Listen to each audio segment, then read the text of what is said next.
বাসায় ঢুকবো তখনই খেয়াল করলাম আমার স্ত্রী চুপি চুপি আমার ছোট ভাইয়ের রুমে একটি স্বর্ণের চেইন হাতে নিয়ে প্রবেশ করলো। বিষয়টি আমার কাছে বেশ সন্দেহজনক মনে হতে আমিও সরাসরি বেডরুমে না গিয়ে আড়াল থেকে বোঝার চেষ্টা করলাম যে আমার স্ত্রী সজীবের রুমে গিয়ে আসলে করছেটা কি। আমাদের বেডরুমের দরজার দাঁড়ালে সজীবের রুমের সব কিছুই স্পষ্টভাবে দেখা যায়। তাই আর এক মুহূর্ত দেরি না করে সেখান থেকেই রুমি তথা আমার স্ত্রীর কর্মকাণ্ডের উপর নজরদারি করছি। একটু ভালোভাবে খেয়াল করতেই বুঝতে পারলাম রুমি চেইনটা সজীবের বিছানার নিচে আস্তে করে লুকিয়ে রাখলো। পরক্ষণে ধীর পায়ে ওকে রুম থেকে বের হয়ে আসতে দেখে আমি তখনই নিজেকে সেখান থেকে সরিয়ে নিজেদের রুমে প্রবেশ করলাম। আমাকে হঠাৎ করে রুমে দেখে আমার স্ত্রী কিছুটা চমকে উঠে জিজ্ঞেস করলো, কি ব্যাপার, এত তাড়াতাড়ি দোকান থেকে এসে পড়লে? আর যাবে না দোকানে? আমি নির্লিপ্ত স্বরে বলি, আজকে শরীরটা ভালো লাগছে না, সজীবকে দোকানে রেখে এসেছি। ওকে বলেছি একটু বিশ্রাম নিয়ে আবার যাব। সে যাই হোক, তুমি এতক্ষণ কি করছিলে? আমার প্রশ্ন শুনে রুমি থতমত খেয়ে বলল, কি আর করব, রান্নাঘরে ছিলাম একটু, থালা বাসন তো একটাও ধোয়া হয়নি। আমি কিঞ্চিত অবাক হয়ে বলি, কেন, রিয়া কোথায়? রিয়ার কথা শুনে আমার স্ত্রী বেশ রাগান্বিত স্বরে বলল, সে আর কোথায় থাকবে, হয়তো ঘুরতে গেছে। ওই রকম ছোট লোক ঘরের মেয়ে এই বাড়িতে এসে রাজরানী হয়ে গেছে, এখন কি কাজ করার সময় আছে নাকি? আমি ভেবে পাই না সজীব কি দেখে ওই ছোট লোকের বাড়িতে গিয়ে হানা দিল। আমার কথা হলো, প্রেম করে বিয়ে করো, সমস্যা নেই, তাই বলে ওখানে বিয়েই করতে হবে? এই মেয়ে নিজের সাদা চামড়া দেখিয়ে আমার দেবরটাকে ফাঁদে ফেলে এই বাড়িতে এসেছেই শুধু বাড়িটাকে লুটপাট করার জন্য। রুমির কথায় আর কথা বাড়ালাম না, কারণ এখন কিছু বললেই ঝগড়া বাঁধবে নিশ্চিত। সজীব আমার ছোট ভাই, বাবা মাকে হারিয়েছি কয়েক বছর, তাই বড় ভাই হিসাবে সজীবের সকল দায়িত্ব আমার কাঁধে এসে পড়েছিল। কিন্তু আমাদের অমতে যখন সজীব রিয়াকে বিয়ে করে নিয়ে আসে তখন আমি বেশ কষ্টই পেয়েছিলাম। তবে রিয়া মেয়েটি আমার সেই কষ্টকে কয়েকদিনের মধ্যেই নিজের ব্যবহার এবং কাজকর্ম দিয়ে স্নেহে রূপান্তর করেছে। তবুও আমার স্ত্রী প্রতিনিয়তই মেয়েটিকে নিয়ে হিংসা করত, আর এর কারণটাও বেশ সুস্পষ্ট। কেননা প্রথমত রিয়ার পারিবারিক অবস্থা একেবারেই নিম্নবিত্ত, তার মধ্যে রুমি চেয়েছিল ওর ছোট বোনের সাথে সজীবকে বিয়ে দিতে। আর এসব কিছু মিলিয়ে রিয়ার প্রতি রুমির আলাদা একটা ক্ষোভ ছিল রিয়ার এই বাড়িতে আসার পর থেকেই। সন্ধ্যায় দোকানের কাজ সেরে দুই ভাই বাড়ি ফিরেছি।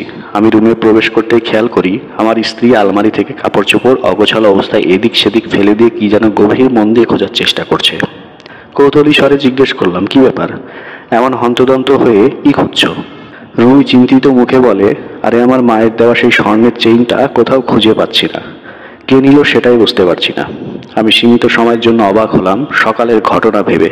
পরক্ষণেই সেসব ওকে বুঝতে না দিয়ে স্বাভাবিক কণ্ঠে বলি, ভালো করে খুঁজে দেখো, হয়তো ভুলে কোথাও রেখেছ। এই বাড়িতে আর কে নেবে তোমার চেন? এই কদিনে তো বাড়িতে কেউ আসেওনি।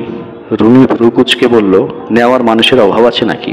তোমার ভাই যে ওই ছোট লোক মেয়েটাকে বিয়ে করলো, আমার তো সবসময় ওকেই সন্দেহ হয়। মেয়েটা তোমার ভাইয়ের গলা ঝুলিয়ে বাড়িতে এসেছে শুধু বাড়িটাকে লুটে পুটে খাওয়ার জন্য। আমি ওকে খুঁজতে সাহায্য করতে করতে বলি, তোমার সমস্যাটা কি সেটাই বুঝলাম না। মেয়েটি এই বাড়িতে আসার পর থেকেই দেখছি তুমি ওর পিছে লেগে আছো। এখন যা হওয়ার হয়ে গেছে, এসব বলে কি আর লাভ আছে? রিয়াও এখন এই বাড়িরই সদস্য, আর ও তো এতটাও খারাপ না যে তোমার চেইন চুরি করবে। আমার কথার প্রতি উত্তরে রুমি তাচ্ছিল্য স্বরে বলে, হ্যাঁ, এখন তো তুমি ওর পক্ষই টানবা। আমার থেকেও এখন নিজের ভাইয়ের বউয়ের প্রতি দরদ উতলে উতলে পড়ছে। আচ্ছা, এসব বাদ দিয়ে এখন ভালোভাবে খুঁজে দেখো পাও কিনা। রুমি রাগমাখা মুখে বলে, আজকে যদি না পাই তাহলে আমি সত্যি সত্যি তোমার ভাইয়ের বউকে ছাড়বো না, কারণ আমি জানি এটা ও ব্যতীত আর কেউ নেয়নি। এরকম স্বর্ণের চেন জীবনে দেখেছে নাকি? তাই তো লোভ সামলাতে পারিনি। আমি আর কথা বাড়ালাম না, কারণ মেয়েদের সাথে ঝগড়া করার সাধ্য কোনো পুরুষের নেই। এখন যতই কথা বলবো ততই সমস্যা।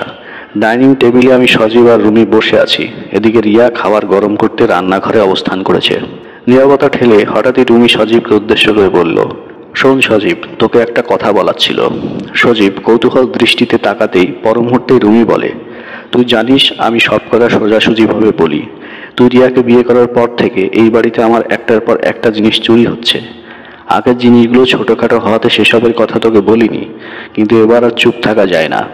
আজ আমার আলমারি তন্ন করে খুঁজেও আমার মায়ের দেওয়া স্বর্ণের চেনটি পাইনি। আগে তো এমন হয়নি, এখন কেন এমন হচ্ছে বুঝতে পারছিস? আমি তখনই রুমিকে ধমক দিয়ে থামিয়ে বললাম, তোমাকে না এসব ওদের সামনে বলতে মানা করলাম? আমাকে পাল্টা ধমক দিয়ে আমার স্ত্রী বলল, তুমি চুপ থাকো, আমার মায়ের দেওয়া এক ভরি স্বর্ণের চেইন আবেগ, তুমি কি বুঝবা? যার জিনিস হারিয়েছে সেই বোঝে এটা কতটা কষ্টের। সজীব রুমির কথা শুনে ইতস্তত ভঙ্গিতে বলল, জি ভাবি, কিন্তু রিয়া তো এমন স্বভাবের মেয়ে না। ওর পরিবার হয়তো একটু নিম্নবিত্ত হতে পারে, তাই বলে নিজের বাড়ির জিনিস নিজেই চুরি করবে? এটা কেমন কথা? শোন, তুই একটা জিনিস চুরি হলে মানা যেত, কিন্তু দুদিন পর পর যদি এরকম চুরি হয় তাহলে সেটার জন্য কি বলবি? নিজের বউ বলে এত নিষ্পাপ মনে করিস না। যেমন ছোটলোক বাড়িতে বিয়ে করেছিস, তেমনি মেয়ের চরিত্র। আমার স্ত্রীর কথা শুনে সজীব লজ্জায় মাথাটা নিচু করে ফেলল। ঠিক তখনই রিয়া রান্নাঘর থেকে খাবারের বাটি নিয়ে এসে যখনই ডাইনিং টেবিলের চেয়ারে বসতে যাবে, সে সময় সজীব রিয়াকে উদ্দেশ্য করে বলে, তুমি কি ভাবিস স্বর্ণের চেনটা নিয়েছো? নিলে এখনই দিয়ে দাও। ওর মুখে এমন প্রশ্ন শুনে স্বভাবতই রিয়া চমকে ওঠে। সে সীমিত সময়ের জন্য থমকে যায় বটে, পরক্ষণেই নিজেকে সামলে নিয়ে বলে, কি বলছো? আমি কেন ভাবির চেন নিতে যাব? পাশ থেকে আমার স্ত্রী হুট করে বলল, রুমে খুঁজলেই বোঝা যাবে কে নিয়েছে আর কে নেয়নি। রুমির এমন কথায় ওরা তো দূরে থাক, আমি নিজেও কিছুটা লজ্জায় পড়ে যাই।